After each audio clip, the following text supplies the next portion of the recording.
So we have a very august panel with me today. So welcome, panelists.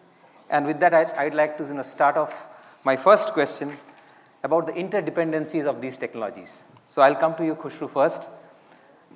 How have you seen or managed the interdependencies of all these technologies, especially the abstraction and orchestration of services across multiple clouds, and the requirements of different data sets that are required for AI? How are you managing this duality? I would say extremely cautiously. Cloud opened up the world of how we do business. Digital transformation started, the various type of data sets started to come in. Then all of a sudden, there was this new generation which came out, which is the Gen AI.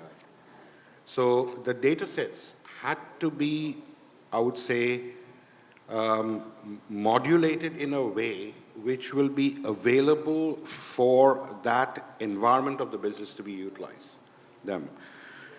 So I think when we started to look at these data sets, on one side we had the regulatory environment, and one side we had the complete openness of Gen AI coming in.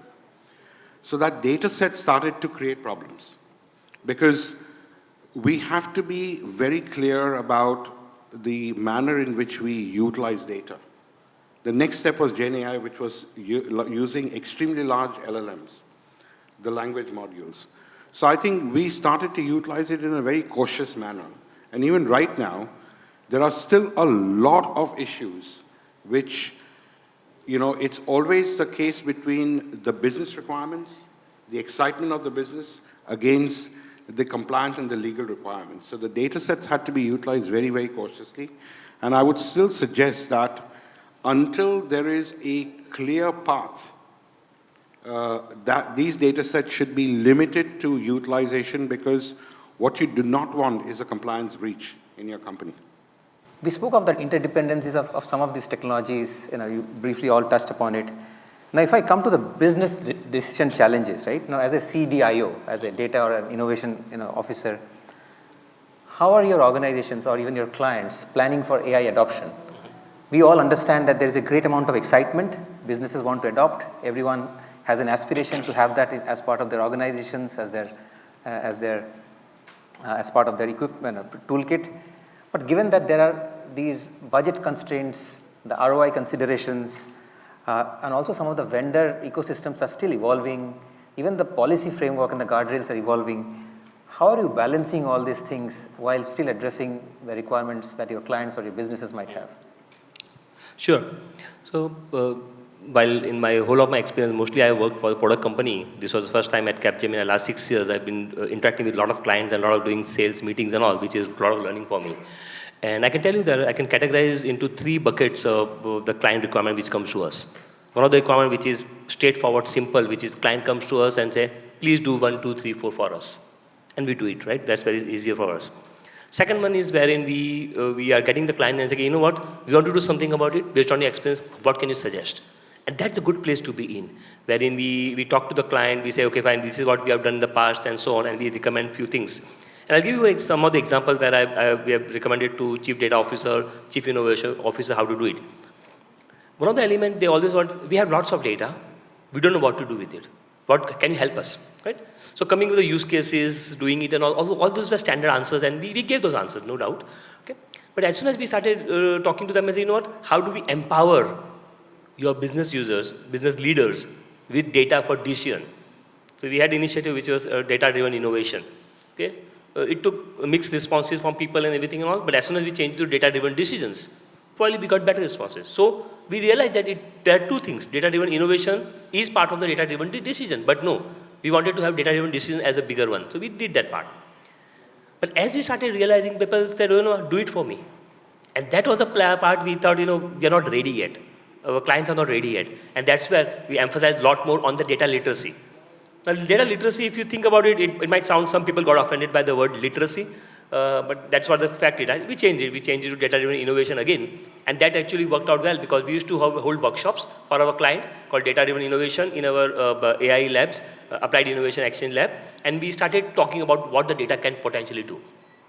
And the one key part we kept was self-service. I don't know how many of you are actually doing self-service right now. And when we started doing this part, lots of pushback from our leaders, client leaders and all. Okay, no, we will not do self-service, blah, blah, blah. But then when they started realizing if self-service was giving them more value. So that was the second part, helping the CDO realize that have a strategy which includes self-service part, but with the guardrails. You will not be allowed to download the data in Excel. There's a lot of comfort zone, right? I want to go to my Excel and all, definitely great product Excel, but then no, we lose the control on the data. The third type of client which we started now doing is coming up with the industry-specific solution, intelligent industry solutions, and then going to the client and say, you know what, in your business, in your industry, maybe we can do this for you.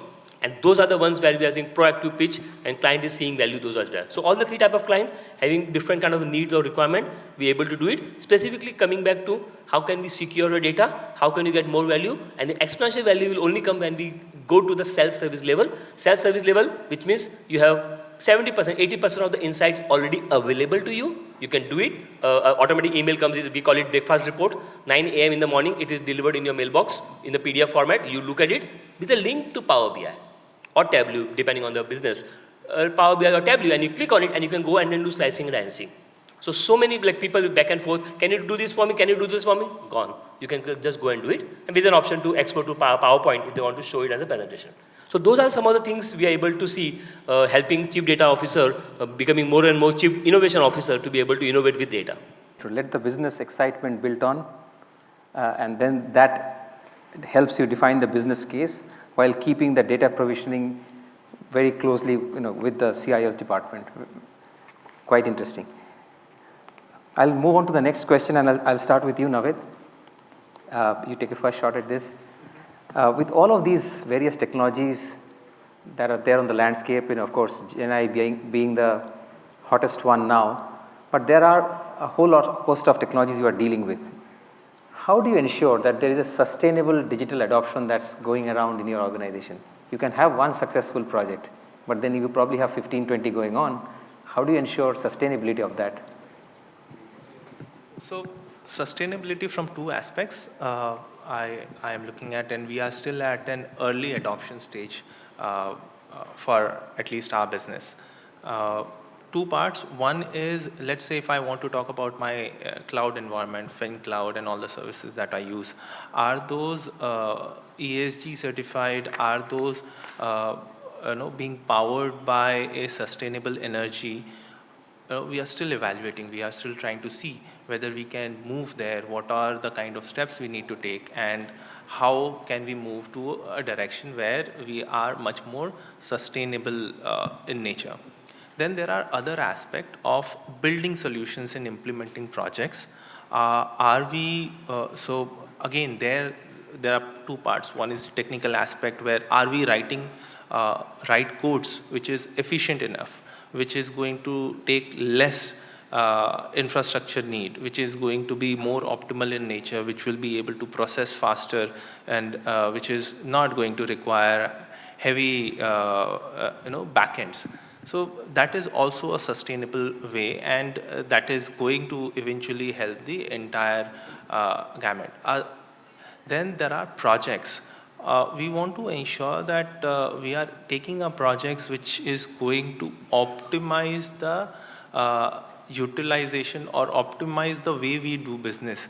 Are we going paperless? Are we still doing something manual? Are we creating a lot of carbon while underwriting, while doing business? And is there a wastage that we can save? Because all of this will then help us at a treasury level that, okay, we are taking certain steps and we are able to raise fund in order to do better business. So being sustainable will eventually help us do better business. That is known. We have agreed to that. Our management is aware about that, and we are writing steps in order to achieve that. Thank you, Navid. Let me build on that question a bit more for you, Khushru. There's a whole lot of this excitement that's there. business wants to adopt AI and several other technologies. Business also has requirements for innovation because they want to leapfrog into the market. You have stiff competition. So all of that is excitement and requirement. You also spoke about the data security and the privacy things that a CIO's office is very much conscious of. And also the fatigue and the ability of an organization to change repeatedly, given that there are numerous digital transformations happening at the same time. How do you balance all of this? The business excitement, the data security requirements, your budget constraints, and also the ability of the organization to sustain. I mean, that's what my question is really. How do you sustain all of this altogether? Excitement, change management, and budgets play an important role. However, budgets usually are never a constraint. They are a means to compelling a business to make strategic decisions. So budgets, I have never experienced that a budget constraint comes because we are talking about technology. Of course, one issue which I utilize very cautiously is that never get into a bleeding edge technology because the only person who bleeds is you, right? Be very cognizant of the fact that your data security, your compliance requirements, your excitement, and your change management is contained. If any one of them overshoots its capacity, you are in trouble. Because excitement sometimes leads to making decisions where you're firing from the hip. Don't let that happen. Because that is going to cause constraints going forward. Because people are overthinking what they can do. And assumptions is a mother of all failures. So effectively, contain the excitement, but at the same time, don't let it become a bottleneck in a bureaucracy. Regulation is something which we will all have to take care of, and fortunately or unfortunately, having dealt with GDPR in Germany, okay, the white hair on my head is basically because of that. So, and right now we have the DPDA coming in out here, okay, and I do believe that that is going to take the wind out of our noses of most of the CIOs and the CDIOs. But that has got to be taken into consideration because the consumer, the customer, is becoming more conscious of the data. So consent management is very important out here. But everything to do with the business, you will have to ensure that every facet of budgets, tech enablement, you know, because the business doesn't understand Gen AI. They don't understand Cloud 3. They understand revenue.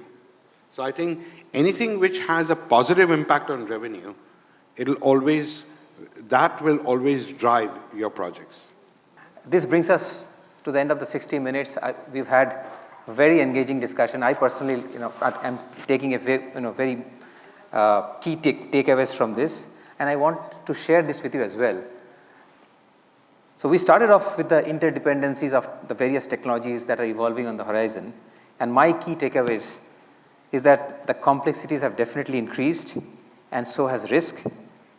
And some ways of managing this is by inserting an extraction layer for validation of the data within the organization before the tools are deployed.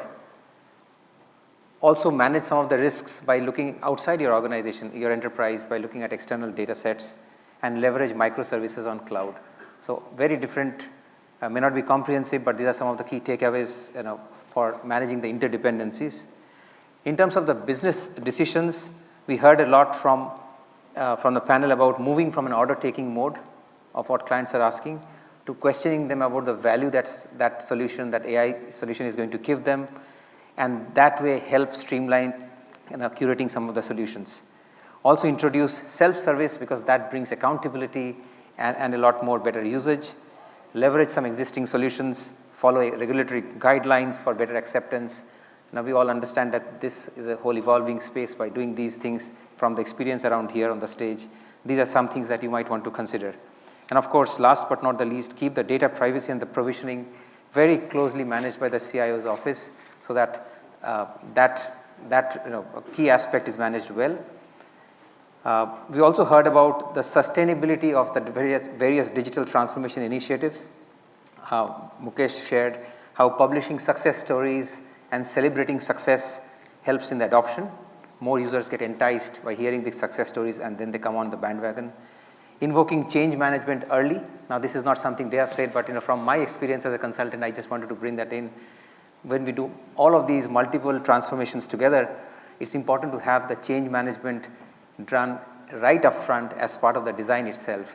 Invoke the change champions and bring them in regularly through so that the whole change is dissipated well throughout the organization. Khushru mentioned about avoiding bleeding edge technology.